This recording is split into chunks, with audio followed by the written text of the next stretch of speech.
Welcome aboard, folks. I'm Stephen Malkowich, your captain on this adventure called Ship of Fools. I'm a fool. Lucky for you, I'm not sailing solo. Join me and a boatload of people, all just trying to make sense of this crazy world. It's a fabulous mess, and you're invited. Okay, I'd like to welcome everyone to Ship of Fools, where wit meets wisdom. Today we have a special guest, Graham Clark. Hello. Thank you very much for coming. I really appreciate that you came to our studio here. I always enjoy speaking to comedians. I am a big fan of comedy, but I'm even a bigger fan of Canadian comedy. Yeah. And because it's such a, with the great big American neighbor here, it's a real tough grind to earn a living being a comedian. Very much right? so. Yeah. So what I wanted to start off with was a little bit about yourself here. I know you came from Calgary. I did, yeah. Okay. Born and raised in Calgary. Born and raised in Calgary. And you moved out here. When did you move out here? I moved out here in either 2000 or 2001. And I was going to go, I came out here for film school. Or film school? Yeah. And so I did film school for the Vancouver Film School. So I did it for a year. And then when I graduated, I was working in film. And then there was a huge industry-wide strike. All the work dried up. And so I had to go find something else to do. So when you say film school, did you want to act, or were you doing producing? What were you, camera?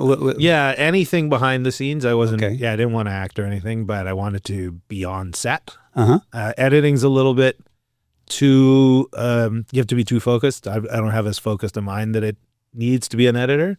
But I could work on set. I could do lights, and I could do gaffing, and I could do, camera assistant and all that kind of stuff. But everything died for like the better part of almost a year. There's like 9 months or something. Everybody was out of work. So what'd you do? I just went and got a job at Toys R Us and then started doing stand-up comedy. That's the path. Yeah. The path of most resistance. Right on. How did you start into comedy? What were you just like, how does somebody just decide that they want to, did you go to open mics? Did you go to, was there yucks or? Yeah. I started doing it when I was a teenager. Okay. And I did it in Calgary at like open mics. And I did that for a while. And then the open mic scene can be kind of grim. So I was, 16 or whatever, and I was seeing these like kind of grim, not so happy adults, and I was like, I gotta go get an education. Like, I gotta go to school. I grew up in Winnipeg. Oh yeah, I love Winnipeg. And when we were young and going to university, we used to go to Yucks in Osborne Village. Oh yeah, on Tuesdays, because the beer was really cheap and they gave free popcorn. Yeah, and tough show, hey? Oh, yeah, tough show. Yes, it was bad. Any night where it's like the headline act is cheap beer and popcorn, also then comedy, you're gonna have a rough night. It was, but we used to do it. Yeah, like, of course. It was because it was fun, and and the heckling and all the crap. Sure. Sometimes there'd be only 8 of us. Oh yeah, sitting there, absolutely. Hucking popcorn at the guy and booing him off the stage. Sometimes it's not even that many. Sometimes it's just the comedians. Yeah, and the draft was, I don't know, 10 cents a glass. Sure. If you threw a little bit of salt in it, you got a little bit of foam. And it was palatable. Yeah. You ate popcorn and because you're young, you could eat garbage. You'd be fine. But we used to do that, and there was in Winnipeg there was Rumors Comedy Club Still there. Yeah, and we used to, like, comedy was a big thing in Winnipeg. Now here, I moved out here in 1992. Okay. And like I never really, by the time I moved out here, I had children too, so I didn't spend a lot of time downtown Yeah. going to comedy clubs. But, my my comedy, like I still love, like, go see Bill Burr with my daughter, or remember seeing Jerry Seinfeld the first time, and he was funny, and then the second time he was overpriced and not so funny. But I do I enjoy laughing. I enjoy it. I enjoy it. So so you got into comedy. When did when you started doing open mics? When did you kind of realize that, because it is like being a comedian, I know not to be negative, being a comedian here in Canada, it's a tough, I think it's tough no matter where you go. Yeah. It is, especially like now too. Yeah. And it's both tough now and less tough than it used to be, because, somebody in Idaho can see what you're working on. And you couldn't do that before. Yeah. So you couldn't get people outside of whoever was at the show. And now you could have 1 million people looking at it. And that just only existed in the last 6 years or something like that. Yeah. So, yeah. So, and you've done some, your resume it's quite unique in the fact that you've done Just for Laughs, right? And I went to Just for Laughs a couple of times in Winnipeg. Oh yeah. Yeah. I didn't realize how it was all orchestrated. Sure. Yeah. And okay, everybody, for the TV cameras and that kind of thing. Yeah. But you did Just for Laughs. You've done you did the debaters. You've done The one thing that stop podcasting yourself. I'm going to bring that up right away. Sure. Tell me about that. It's a podcast that myself and a gentleman named Dave Shumka co-host. We've been doing it for 18 years. 18 years, man. 18 years. And just completely our own production. We're with a great parent company called Maximum Fun, which is based out of LA. And we've been working with them for probably 16 of those years, 17 of those years. And we just keep it going. I don't think, when we started, Dave had heard about a podcast, but I didn't know what a podcast was. And he said, well, we should do a podcast. We're funny together. We should bring on another comedian. We'll have a fun chat and we'll record it. And so we started doing that. There were only 5 or 6 comedy podcasts anywhere. Like Ricky Gervais, Never Not Funny, Jordan Jesse Go, Keith and the Girl, and You Look Nice Day. Those were the 5. And so we were in there in the top 10 anyway. So 18 years ago is a long time. It was that's a long time ago. Yeah. Before anybody was even. Well, and you had to, if you had a podcast, if you said, I want to listen to your podcast, I'd be like, first you have to open Apple Music, then you have to find the podcast, then you have to download the podcast, then you can play it on your, devices. And so a lot of people were like, nope, as soon as you said podcast, not interested. And the equipment too. Yeah. That might have been, at that time, it was probably a little bit more pricey than it is now. Would you say that? Our setup was so janky and thrown together. My brother, who's a musician, he donated like a mixing board for us. But we had some microphone from a show. I had been given a microphone. We had mismatched microphones. We were all holding them in our hands. And Dave, he started out, he didn't know how to edit it at first, as far as I know. He was working as a TV editor, but he started right away. He's like a master of it now. He edits for, like the Washington Post podcast and all that kind of stuff. So, he knew how to get that going, and we started bringing comedians in, and it was a hard sell for a while. Now everybody has a podcast.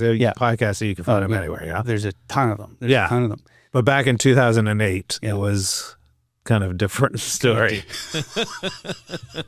Well, this Ship of Fools thing here, I can tell this story, and we decided, I've been talking about doing this for a long time, because I'm like I said, I'm curious, and it gives me the opportunity to talk to whoever the hell I want to talk to. Yeah. And I'm not saying I don't necessarily care who listens or who watches, but I really don't. No. If you don't like it, don't listen, don't watch.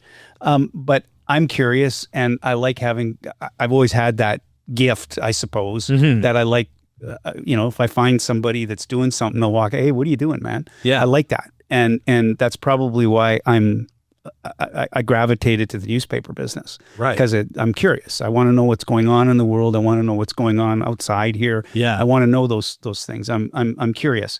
So when we decided, and I say we, my wife and I decided, she'd been bugging me for probably 3 or 4 years. You should do this. You should do this. You talk ad nauseum, and Go do it somewhere else. yeah, go do it somewhere else. To somebody who might listen. So we decided to do it, and then you go, okay, I don't know anybody that does this. So we went to a music store, Long and McQuaid. Yeah. And we were pigeons. We just walked right in there, and okay, and some young chap, yeah, you need this, you need that. We spent a lot of money. Yeah. Got all the stuff, and we've. Through serendipity, we met Edwin and our producer here. And Ed, I said, Edwin, will you? And we had a meet. And he goes, looks at all the stuff we bought, and he goes, take that all back. Oh, really? Oh, nuts. So we took it all back, and he goes, you need this, this, this, this, and this, and this, and this, and It's good to have Edwin. 100%. Yeah. Because without him, we probably would have eventually figured it out. But you don't know, maybe. Maybe not. Yeah. Right. But owe a lot to him. Now I've blown enough sunshine up his butt now. But he was a godsend to us, and really helped us along doing this. And I have to say this, he believed in us too. Yeah. Because that's nice. You got to have somebody like that believes in you and goes, hey, man, you're quite passionate about this thing, and let's give it a roll. Yeah. Let's see what happens. Absolutely. And so here we are. And here I am talking to a iconic Canadian comedian. I don't know about that. So you started doing comedy. Yep. You write? I do. Yeah. What type of writing do you do? Like for who, for what? I work with the debaters, the radio debating show. Yeah. So I write for them. Mm-hmm. I've written for sitcoms. Uh-huh. I'm not like a full-time writing guy. I will pick up writing gigs here and there. But I know people who are good at the writing thing, and they're so good that I kind of am like, if I'm asked to, I absolutely will. But compared to my friends and stuff that do it, I write my own comedy and I write stuff for other projects if invited to, basically. But okay. Okay. And obviously you do performing. I do. You perform. And Yes. and like how often do you go out and tour? On tour? Yeah. I don't go on tour as much as I used to because it's a young man's game to go on tour. It's hard on the body. It's hard, can be hard on the spirit too, unless you're with a pal or something. So I don't tour as much as I did when I was a younger guy, but I'll go and do a weekend at a club, and that's usually 6 shows, and that's like that's good enough for me. I don't need to then go another place and do another 6 shows. So, but I know people that like you have Simon King on here before. He travels all the time. He does. Yeah, he's like a real road warrior. And he made a point, like Simon's funny as shit. Like, He is he is funny. a funny guy. Yeah. And when he rants, he's hilarious. But he made the comment about how he's just not interested in doing halls. He likes doing bars, like going and sitting down, and he would rather perform for 60 people that appreciate him as opposed to 300 that 150 to 200 are going to be offended. Right. You know what I mean? Yeah. And we did talk a little bit about that, and I'd be interested on hearing your take on this. In the comedic world now, and I don't know if it's always been there, but people go. I've never gone to see a comedian not knowing what the comedian was going to be about. Right. You know what I mean? Yeah. Like if I'm going to see, like I'll use Bill Burr. Sure. I know he's going to say offensive stuff. And you like his product. Exactly. Yeah. So someone that goes to see a comedian and doesn't have a clue, and then they're offended. Yeah. Is that new? You've been doing this for 30 years. Like, is it new, or is it just, are we just sensitive to it? Or like, I think like what you said about you would go and see something like Bill Burr, you would know his comedy. But at a certain stage of comedy, you're just going to see comedy. It's comedy night. It's stand-up night. Doesn't matter who's on. Yeah. And then people can go and, be offended because they're not, that's not what they're paying to see. Yeah. It's like just a stand-up night, like open mic. You're going and, spin the bottle and you don't know who's going to come Well, up sure. there. If it's like a Friday night, That's it's right. like, let's all get together and we'll go to the comedy show and then we'll grab drinks after. Yeah. But they haven't signed up for anything beyond. That's right. That's a comedy show. But I found, and I my sister, I don't think she watches this podcast, but get on it, sis. Come on. They went, they live in Brandon, Manitoba, and they went into Winnipeg and they went to see a comedian. They were so offended. Oh, really? And and they paid a good chunk of dough for these tickets. Yeah. And I said to her, well, did you not know who you were going to see? You kind of, I can't believe what this guy said. And well, like part it of is a little bit of buyer beware. Yeah. If you're just going to show up to a comedy show, there's a chance that you're not going to like who you see. Yeah. Offended or otherwise. Sometimes you just go see a comedian that you just don't think is funny. That's right. And you want your money back. You're not going to get your money back. Forget it. No way. You go see a movie that's bad, they're not giving you your money back. That's the right movie. 100%. Yeah. 100%. So you should know. You absolutely should know. But if you're going out to comedy night and it's just comedy night, you forfeit your, your right to complain. Yeah, no question. No question. So what is like have you toured down in the U.S.? A little bit. I was part of the Seattle comedy competition, which you have to really travel to all these little towns to do. But I don't have paperwork to go work in the States, and you need to have that and spend a lot of money to get that. Yeah. And it's not really it depends on who you are, I guess. Yeah. But it's never been something where you've gone and said, I want to chase that. Yeah. I mean, there's always talk about it because everybody has to talk about it in Canada. That's just part of it. We got that great big elephant this year. And like, I have a lot of friends who've gone down to the States and had great success and who, are like in some areas household names. And then I know people who've gone down to the States and it just thumped them around for years and they either end up quitting or they end up back here, which is fine. But touring in the States is its own kettle of fish. Yeah. And it doesn't matter who you are in Canada. If you're a pro up in Canada, they don't care in the States. You're zero in the States when you move there. Yeah. So, traveling the States is a bit complex that way. Yeah. And so the reality of being a Canadian comedian in here in Canada, having that great big elephant next door. Okay. Where do you like the creativity of the content that you create? Where does that come from? Like where do you get that like are you a news junkie? Are you like Oh yeah. Absolutely. Yeah. But you're asking where the creativity comes from? Yeah, where that creativity comes from, because some comedians just like watch people. Yeah. And you know what I mean? Like they watch people, like the one thing I use Jerry Seinfeld as an example. The first time I saw him live, his whole half of his show was just based on watching like the stupid things people do. And he's very cognizant of that. So I ask that question: where does that creativity come from? Everywhere. Yeah. It's, I feel bad for people who have to walk everywhere with headphones on and looking at their phone and they're not taking in. I mean, not everything's worth taking in, but you never know. Right. And so if you're a comedian, you owe it to yourself to either be carrying a notebook or at least a phone that you can type ideas into, because you never know. Somebody could say something, it strikes something in your head, boom, it might be a joke. So everywhere, everything, all the time, all possible material. So you're constantly writing, you're constantly putting stuff down. Yeah. And you could be sitting in a coffee shop. Totally. Seeing something funny. Yeah. Like last year, I went to a monster truck rally, and I forgot that I went. And then I found the ticket, and I was like, oh yeah, monster trucks. And so I wrote a bit about how much I like going to see monster trucks.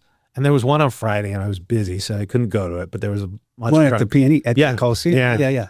So I missed it, and I felt pretty bad about it. But I have a joke kind of fermenting about monster trucks now. So, you know what I mean? Everything, everywhere. You know, who knows? Something could happen here today. I don't know. Monster truck. Yeah. And that's good for carbon monoxide. It is. Well, they usually put it in the inside, and it's people have to breathe it in. And that's another buyer beware, man. It is. I remember the first time I ever went to it, I was in the Winnipeg Arena. I went to Monster Truck, and there's about 6 of us that went, and we were like, yeah, everybody, yeah. And then after we went for drinks, yeah, and like everybody was at the table, like, yeah. I inhaled a lot of fumes. If you're not wearing, you know, and like earplugs have evolved a lot since I was monster truck age. So, and actually when I went to the monster truck rally, this was in Calgary, I went to the service desk, and without even pausing, the woman just handed me a pair of earplugs. Like, just by my age, she was like, I know what you want. You've forgotten your earplugs, old man. And yeah, I love the hell out of it, but I forgot I did it, and then I remembered. So I remembered to write, because it goes. That's the thing. If it comes in your brain that easy, it goes out of your brain that easy. So you got to write it down. You got to write it. Always be writing it down. Yeah, cool. But it's David Lynch. You know David Lynch. Yeah. He expressed that creativity is like kind of fishing. Like the waves are always happening. But you're having to put like a cast out there and just let it wash over you. And that's where the idea will come from. It's not sitting down and like trying to squeeze it like a diamond. It's out there, but you just have to be calm enough to have it around you and catch it. And then you go from there. So talk about, like, one of the things that I really find interesting about comedians is the bombing.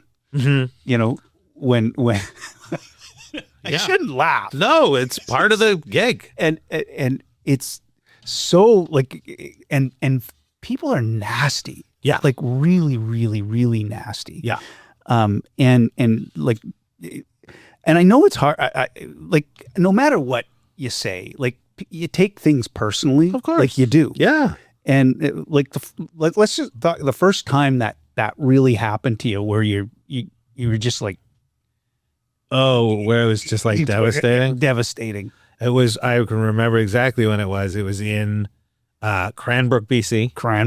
And it was, beautiful. It was on my first ever road tour with a real, like, road tested road dog, you know, had been around for years, played every small town, knew everybody in the small towns. And I couldn't connect, because I was just some kid from the city that had jokes about city things. But Cranbrook doesn't care about bus and train and these type of stories, or apartments or whatever. They were like an alien breed to me. And I was young, and they were all older. So, and like, I don't want to listen to a young person tell jokes now that I'm older, but I can only imagine they would be the same thing. Like, who's this fucking kid? And so I bombed. And afterwards, I was standing outside. I used to smoke. And I was having a cigarette, and a guy came out and said, "You should not do this anymore." I was like so devastated. Yeah. So that's like the one time that I'm like, that's where I can pinpoint the first time it really happened. Because you can do bad. Yeah. And it doesn't feel like a bomb. Yeah. Like, you can have a set where it's like, I got a couple lines out there. But when you bomb, where you can't buy a laugh, and you still have to do that time, it's like firing squad. Like, it is unbelievably. When you're on stage, are you looking at a clock?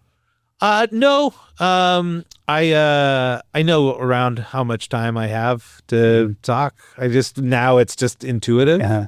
I find it weird that any professional comedian asks for a light. Like, you should know what an hour feels like. You know, unless it's like in casinos, they want you done on the minute, because they want everybody back out on the floor gambling. Yeah. So that you need a clock for.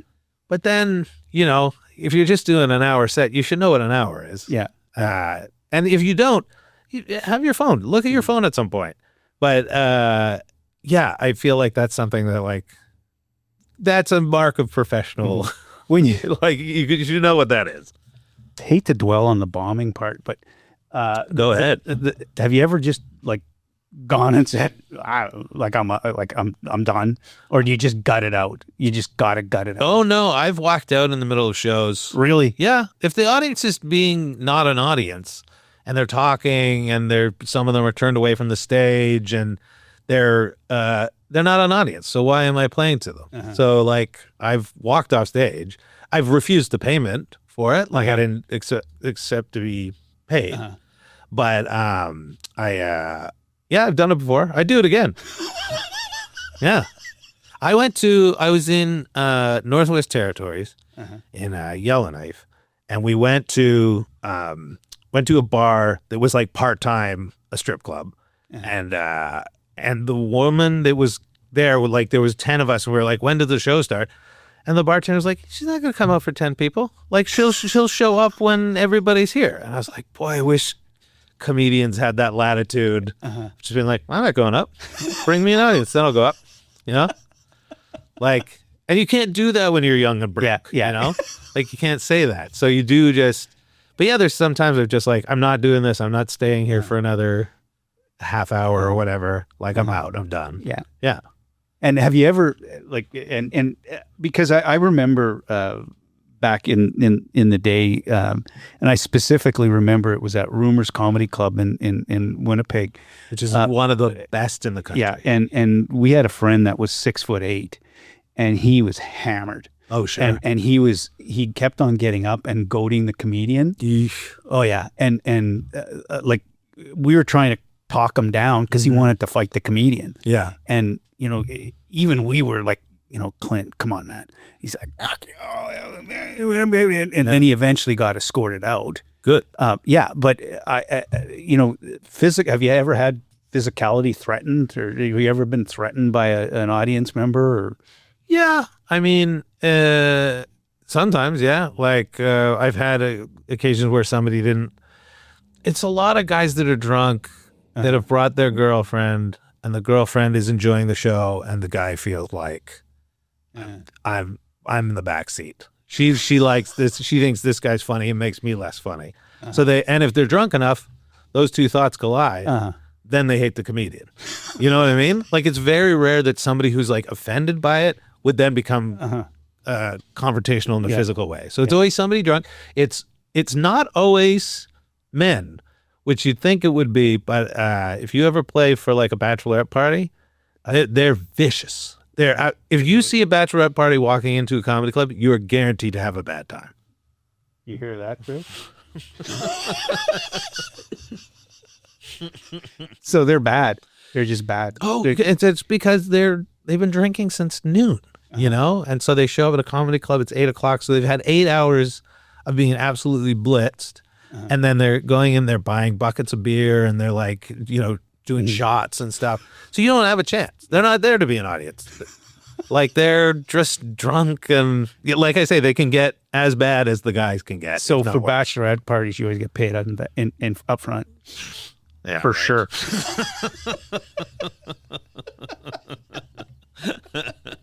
So you've won awards, multiple awards. Canadian Comedy Awards, multiple Vancouver comedy honors. You've been doing this for a long time, and you do radio work, you do festival work, you've done Just for Laughs, you've done some charity work. Yep. You talk about that. You still do that? The 24-hour? Yeah, I'm doing it May 22nd. Okay. 22nd to 23rd. When did you start doing that? I started doing it, that's a really good question. It was like 7 years ago. It was, so there's a guy in Toronto named Pat Thornton, and he used to do it, but he would like have acts come on stage, and he had people writing for them. And I thought this was such a cool idea. And it was through this organization called the Stephen Lewis Foundation. And so I asked him, would it be okay if I did a West Coast version of what he did? So the first time I did it was the last year he did it. And so then I did it. It was great. It raised a lot of money. And then a year later, I wanted to do it again at this place called Little Mountain Gallery, which was up at Maine and 26th. Do you ever? I've never been there, but I've heard of it. It was a fantastic little like hole in the wall, held together with duct tape type of venue. Shocked that it never burned down. Like it honestly, it was, but it's where everybody gathered, you know? So I did their last show there before they closed. I did the 24-hour show. And then Little Mountain rebuilt down in Gastown. So I did it for the opening of the Little Mountain Gallery. And then I did it again the next year. And now I'm doing it again this year. So this will be my 5th time, but my 4th time doing it at Little Mountain. Yeah. Okay. And the proceeds go to support Little Mountain, or? Yeah, there's some of the proceeds will go towards the, I think it's the Downtown East Side Women's Shelter. And then the other, because Little Mountains, it's not a for-profit. It's a not-for-profit organization. So, yeah. So they need funds. Yeah. Yeah. To make it go. They need help. Yeah. So the other unique thing about you, Graham, is beard painting. What do you want to know? What don't I want to know? I don't know. You ask me. How does somebody decide that they want to beard paint? And how, I don't know. What were you like? I don't know how. Were you? Was it one night you were? It was. Did it involve alcohol? It started as a gag. It was a joke. Yeah. And it was. Have you ever heard of Ivan Decker? Yes. It was with Ivan Decker and somebody else. Can't remember who the third person was. But my beard had gotten quite long, like quite long. Yeah. And somebody at some point said, "Oh, that you could paint with that like an elephant paints with their trunk." And so then I went, I was like, "Oh, I'll give that a whirl and see," because I love Jackson Pollock, one of my favorite artists. And I was like, maybe I could just do that kind of like splashy, kind of firing it everywhere kind of thing with the beard. And I did it. And I really liked the end result. And so I started doing it again. But I didn't want, what am I going to do these for? I'm not going to just stack them over my apartment. So it's like, I'll sell them and then I'll give the money away, because then at least like I have a reason to keep doing it beyond just my own enjoyment of it. To feel like I need something pushing me to keep it going. So explain the process. What do you do? There's no stupid questions here. No, not at all. So do you buy a bucket of paint and stick your beard in it and what do you do? Yeah. So I bought some, cause like a lot of paints have formaldehyde in them. That's a good thing. As like a preservative. Yeah. So I had to find an acrylic that wasn't containing that. And luckily there's a place on Gravel Island that makes their own paint. Okay. Completely preservative free. So it doesn't last as long, but it's better quality. And so like I would use my hand, but I used the beard as the brush.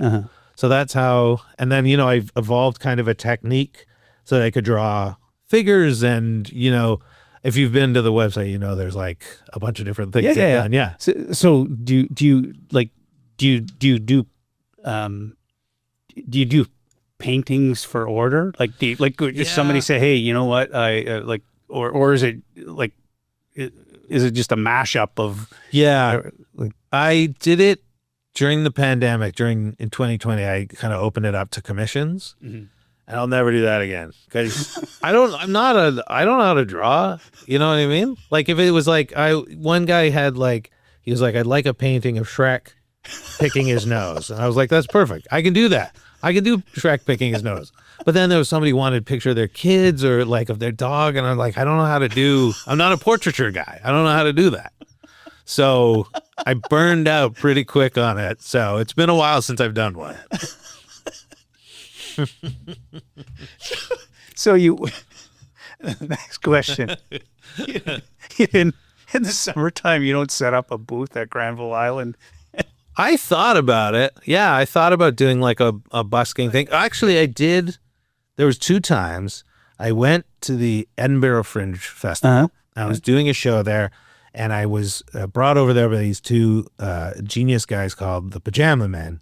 And they did a show that was kind of like a late night review kind of show. They had their own regular show, but then they do a late night review. And so I would come out at the beginning of the show, get suggestions from the audience of what to paint. And then I would sit side stage for, an hour and a half painting it. And then the last thing of the show was presenting the painting.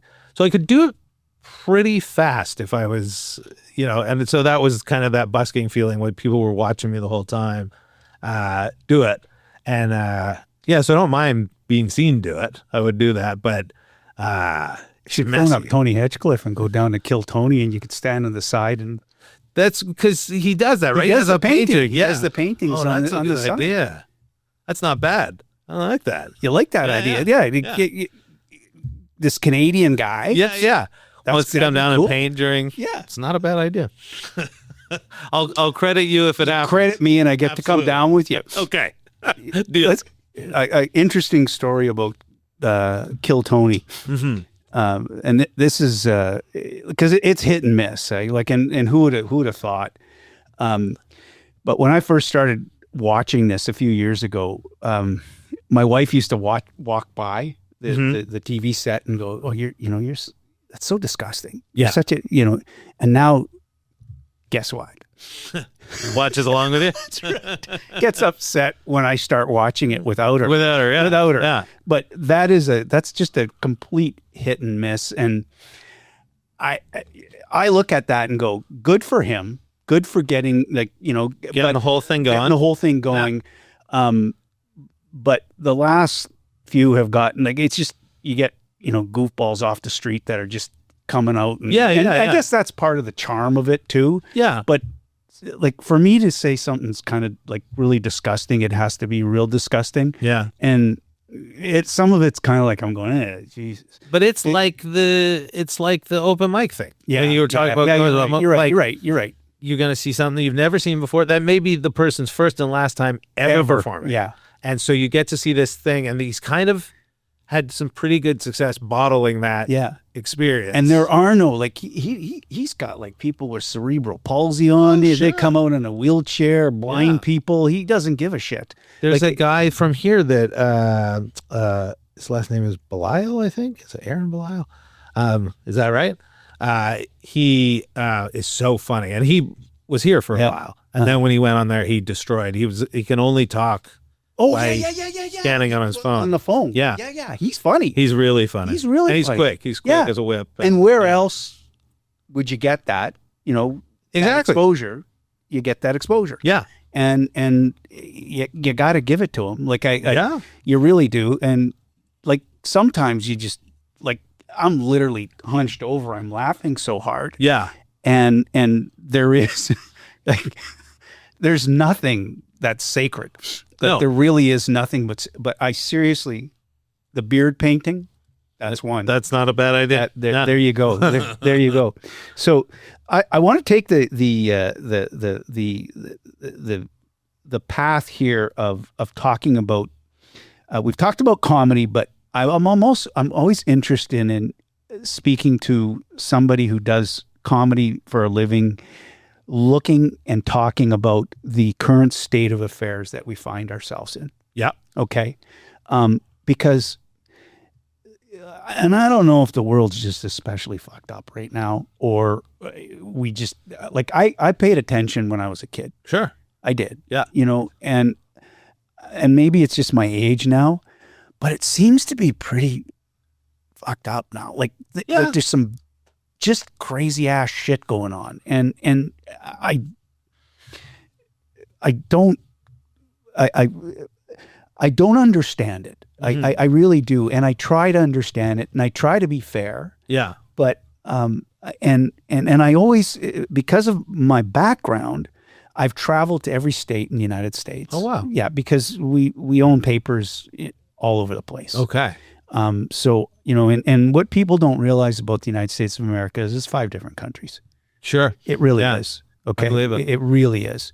And I always believed this, that Canada, I used to walk, I'd go to Texas and I'd stick my chest out. And sure. go, I'm Canadian, and rah, rah, rah, and you just don't understand us. And, and we're a cultural mosaic, and we encourage people to come to this country, and you're encouraged to celebrate your ethnicity and culture and all that kind of thing, but you're still a Canadian. And that seems to have changed a little bit. Like things have, like we've become this, I don't know, things don't make sense to me. And I guess because I grew up thinking that the United States represented good. Not all the time, but they eventually got around to doing the right thing. It might have taken them a while. But when I was a kid, you grew up with G.I. Joe and all this stuff. Like America's the force of freedom for the whole. That's right, and they did the right. They did the right thing. They always did the right. That's thing. right, and they were the world policemen. Is what they were. Yeah, and now not so much. No, and I don't necessarily blame. Well, I do blame Donald Trump for a lot. Yeah, I do. Yeah, there's nothing wrong with that. Yeah, but I see it and I go, okay, like. I don't say everything I think. Sure. Right? Yeah. And I try to be a good person. Yeah. I do. Sure. And I think the majority of people, I hope they do. And I try not to lie. Yeah. I want to, and I care about, I have sympathy. I'm empathetic. Yeah. But I don't know if Donald Trump is the symptom or the cause of what's transpiring, and I have to believe that the majority of the people in the United States of America are good people. I think so. I have to believe that. Yeah, I think your day-to-day person is probably pretty good. Yeah, I like I like to believe that myself. But and when you have and I in our time growing up, you wanted your leaders were to be emulated. You wanted to say, Johnny or Graham, that guy, that's the guy, or the lady that you should, that doesn't seem to matter. Well, am I wrong? No, I think you're right. I think when the people were voting for Trump, I think this is totally an outsider Canadian. I have no idea if it's true, but I think it was groups that felt like they were not being listened to at all. Mm-hmm. And so this guy comes around and he says, I'm going to upset the apple cart. I'm going to put those politicians in their place. I could see why, the first time around that would have been attractive to people who felt they were shut out of society, and, very, very poor people and people of color and a lot of people who are marginalized in the States and in Canada. Yeah. So I get it the first time. Yes. Because it was like, okay, this guy's funny. The guy running against him is, old doddering old man. Yeah. But then the fact that he got in a second time, it seems suicidal. Like I don't. And then they had an insurrection.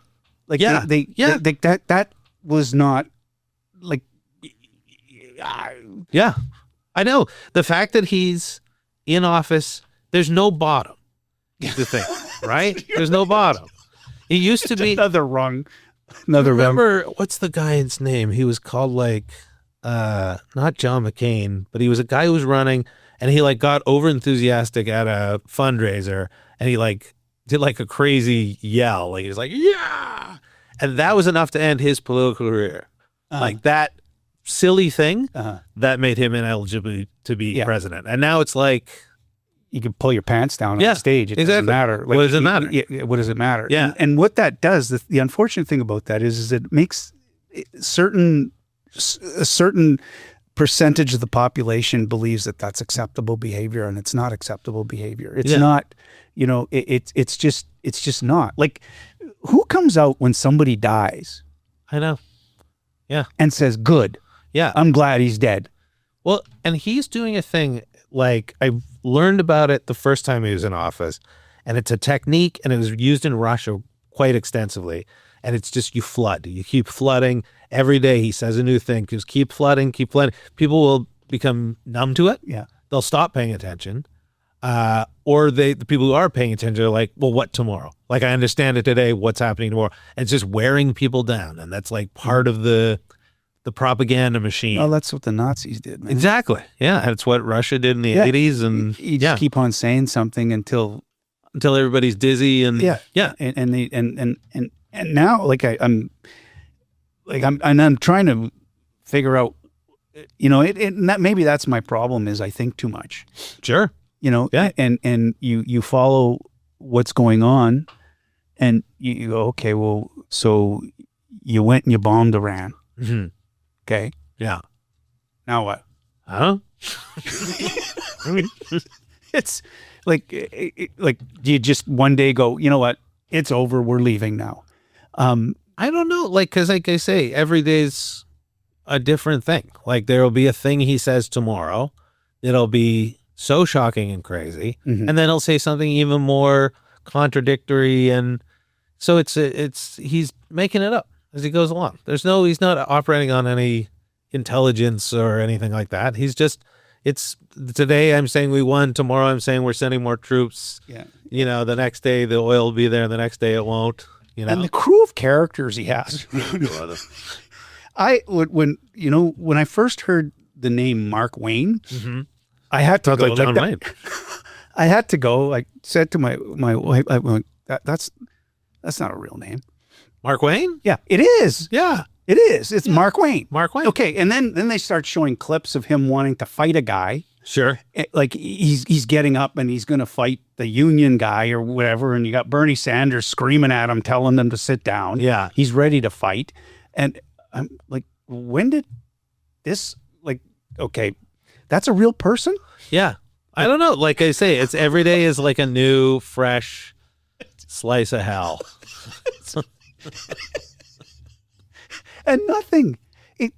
And the thing is that we just brush it off. At this point, yeah, it's just him. It's just him. But that's what they want. Yeah, they want us to on to the I'm next overwhelmed. thing. I'm not going to pay attention, and that's when people stop reading the news. Which I know people who have. I totally understand it because your day-to-day life, if it's constantly burying your head and you can't get anything done, I get it. I get like being like, okay, I'm not going to watch the news anymore. That's what they want. They want everybody to not watch the news anymore. And now with the advent of social media, you can just scroll. You don't know what, like you really don't. And people are making decisions based on bad information. Sure. Yeah. Which happens on like really bad information. Yeah. And that, and I don't know what to, now, I always look back and go, okay, were things that bad when we were kids? Like, were they, were they like, or were we just living in this la la land where, we didn't like, I don't like, I always look back and go, okay, I remember the tail end of the Vietnam War. Mm-hmm. I do. Yeah. I do remember, I think it was Kent where some people, they shot, it's not like the Americans have never shot Americans before, like they do, like, their gun violence is, bar none. Like they it's just another day, if there's not gun violence. But no, God forbid that they say, well, you know what? Well, let's just make it a little bit more difficult to get guns. Right. Maybe that might solve the issue. No, we're not going to give up our guns. Mm-hmm. Not a chance. And like I said, I was talking about going to various states. Remember the first time I went to Texas, and I was in Sweetwater, Texas. Okay. And I was meeting with the mayor of Sweetwater, Texas, and I'm having lunch with him, and he keeps on talking about us and them, us and them, us and them. Yeah. Like, who's us? Yeah. He goes, well, us is Texas, them's the United States. Right. Yeah. Well, aren't you part of the United States? Yeah. I don't know. Yeah. Sure. It's a big country. It is a big country. Yeah. It's a large country. And, I can tell you this, like the area of New England has nothing in common with Texas. Well, Seattle has nothing in common with New Mexico. No. And they're all in the same country. They're all in the same country. Yeah. Yet they coalesce. Yeah. And I go to a football game. Like they're just how they. It's a good thing. Like the Civil War was in 1867, I think. It's a good thing they had that then, because if they had a civil war now, Yeah. well, it would be devastating. Like, you know that they wouldn't be afraid to use if they had I nuclear think the weapons. original Civil War was pretty devastating. It was devastating, but the thing is that they didn't have the kind of weaponry that they have now. No, of course. And if they, you have some crackerjack that's, got a whatever, like shit, Yeah. like built their own nuclear weapon or whatever the hell, Sure. they could do that shit. Yeah. Like, it's easy. I'm not saying it's easy. You got to kind of know what you're doing. You got to know what you're doing. Yeah. But, the thing is, I'm always interested in like, does a lot of your material come from what's going on, or do you stick on the Canadian side of? Oh, no, I mean, I'm open to anything. Like, America's so big and so, like, big, not size-wise, but just so big in the world. And so we're next to it. So you can't not, like somebody asked me, they're like, do you like that this is happening to America? And I was like, that would be like liking your neighbor's house on fire. Like, Yeah, you don't want that. no, we don't want that. And I think people, honestly, if you try to start up a Trump bit on stage, people are clued out. Like, they do not want to, and I get it, do not want to pay their $30 to go see a show and then have to hear about him. Yeah. So it's not, that part of it is not good for comedy or hasn't, bared any fruit in that regard. Because I think a lot of people, when he got in, was like, oh, this is going to be so great for comedy. And it wasn't. And it still isn't, And if you wrote a bit about that stuff, like I say, stuff changes so fast that if you wrote a bit about this is what Trump does, blah, blah, blah, next week, totally different thing. So that material just vanishes. Yeah. And so, writing about that is difficult. Yeah. And people who can do it really well, my hat's off to them. But the thing keeps changing. The target keeps moving, and it's, we don't want to see it. Like, we don't. It is. It's, and you can't. At times, it's almost impossible to get away from it because it's constant. Yeah, it's just constant. And America's the one country, I think, where everyone in the world knows what's going on in America. Oh yeah. I don't know what's going on in Japan. No. And Japan, a lot of people there probably wouldn't know what's happening in Canada. Yeah. But everybody knows what's happening in the States. Yeah. You would have to go pretty far flung to find somebody who doesn't know who Trump is at this point. And I never understood. The other thing I didn't understand was why he came after us. Because it's, like I say, he's that bully guy. Like, it doesn't matter. There's no plan to this. You know what I mean? Like, everybody's like, well, what does he think? Why is he saying this? Like, he's a normal guy. But it's not, he's not, So, like, I don't know, like, Jon Stewart was such a good counterpoint to George W. Bush. Yeah. He was exactly in the right place at the right time. And now he does stuff about Trump, and he kind of does that exasperated character really well. Yeah. But it doesn't work anymore because everything Trump says is, there's no catching, like, oh, he said this weird thing. Because he does it all the time. He does it all the time. He does it every day. Yeah. Yeah. Sometimes several times a day. There's so many things, though, like watching him when he has his cabinet meetings. Oh, sure. And they're all, Yeah. President Trump he's the greatest man in the entire world. Sure. He is the greatest. He is the best president we've ever had in the history of the United States of America. He's going to be signing the money now. Yeah. $100 bills. Yeah. It's what you do at a strip club. And he's going to have a UFC fight on the lawn. Absolutely. And he was like, I remember when, I think it was Elon Musk, like, gave him a car, and he had the car on the lawn of the, and it was like, what the hell is going on?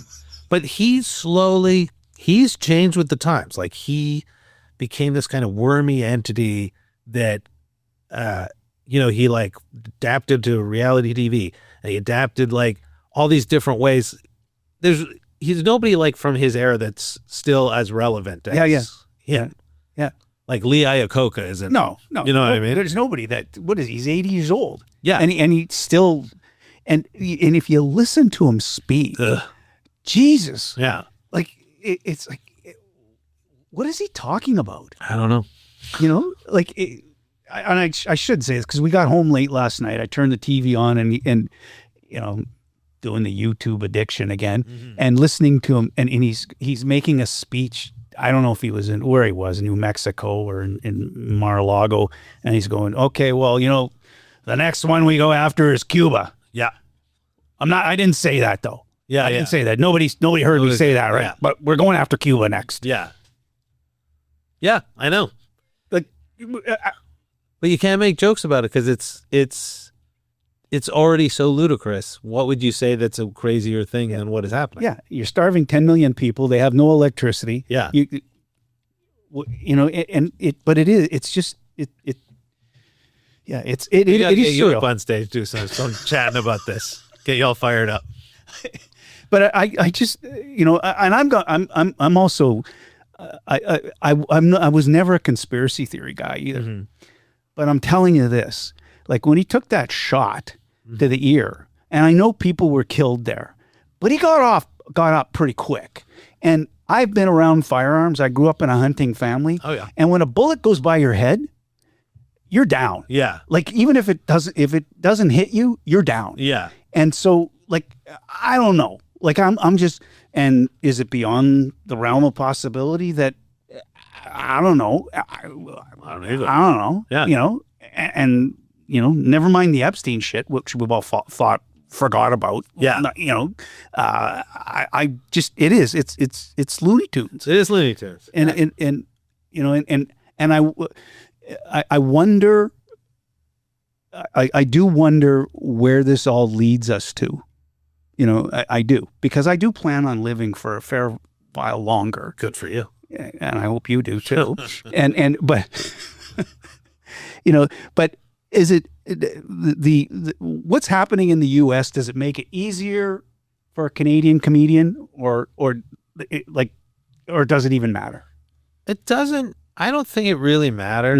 No. Like I say, America's always been like a loud, big, brash neighbor, like it always has been. So I don't think that talking a lot about American politics in Canada goes very far, because like I say, people don't want to hear it. And then a lot of times if I'm on stage talking about gun control, a lot of times these are people who are I'm preaching to the choir. Like everybody that has a gun in this country, not everybody, but they're harder to get, and you have to register them. You have to get like people to say, yes, this is okay. This person has a gun. So when you're talking about gun control and you're not in the States, everybody here's like, yeah, but we have gun control. So move on. Yeah. You know, like it's not controversial, but it's something we have already addressed. Yeah. And the States hasn't, but I don't, as an audience member, I don't care about, it's not that I don't care, but it's not our issue. And so if you talk about these things that are like their issues up here, it's more like you should be playing down there. That's who would be interested in this stuff. Up here, it's like, yeah, we're not disinterested, but we're overwhelmed by them all the time. Like it's, well, we can't culturally. Yeah. Like we like, you know, we have CBC, which I have issue with sometimes. Sure. I do. And I'm sure everyone does.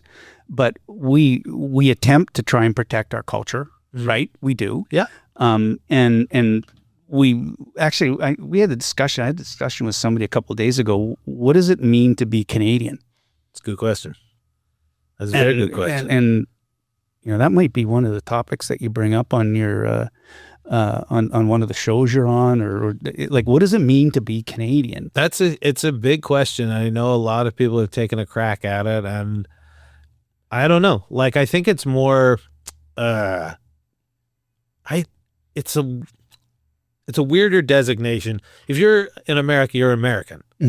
Everything else after that, immaterial. Yeah. American first, you're an American.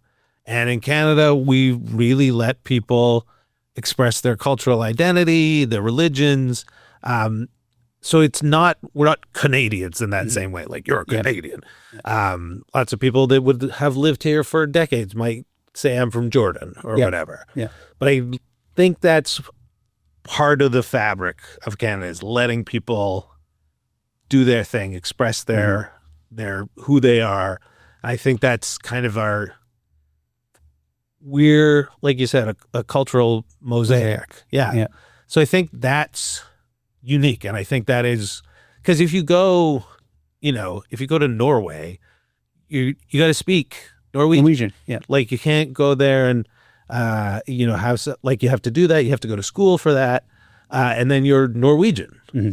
Doesn't matter what else you were. And I feel like there's not a ton of places around that are like Canada in that regard. Mm-hmm. We're not a monoculture.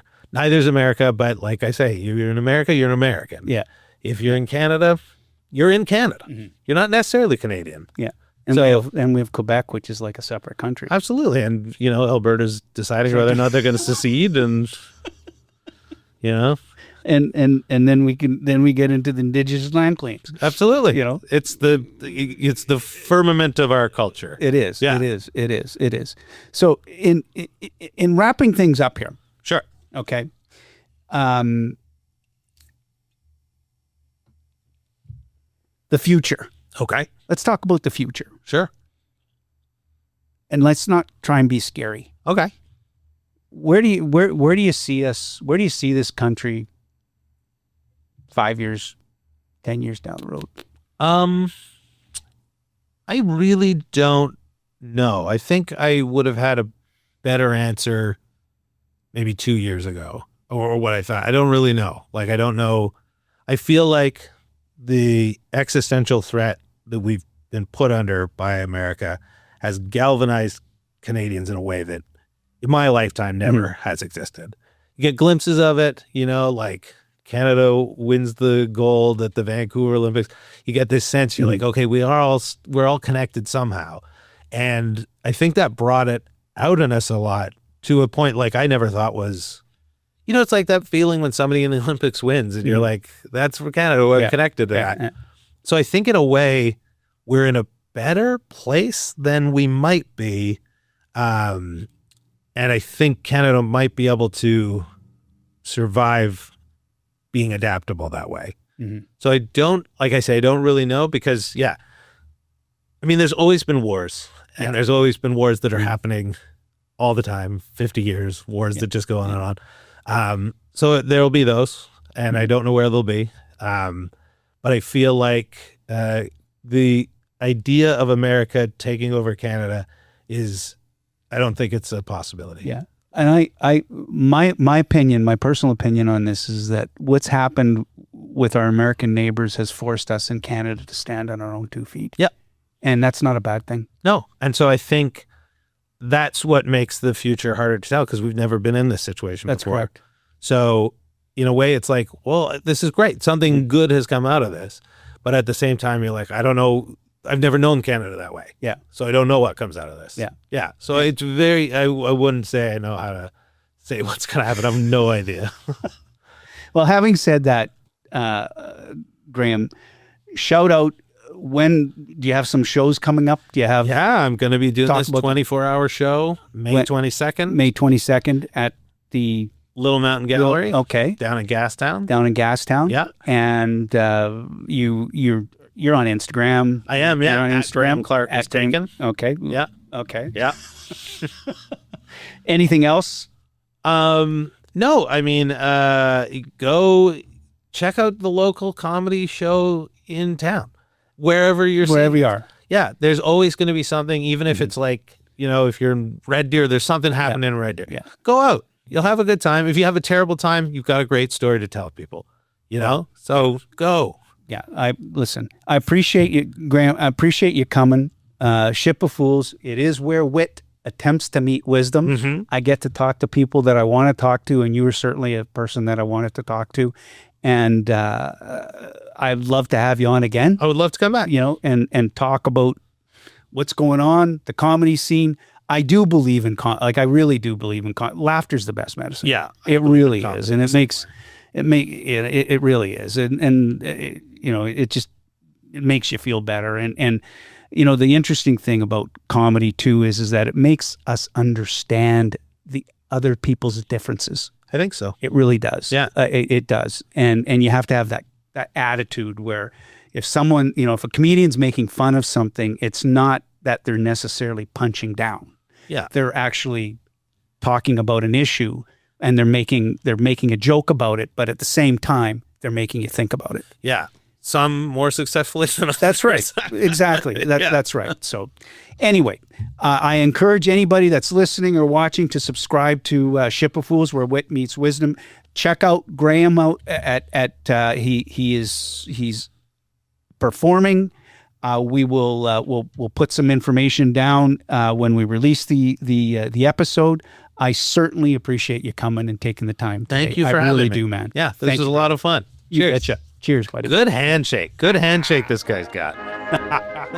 You may be asking yourself, what's any of this got to do with me? Absolutely nothing. Until next time.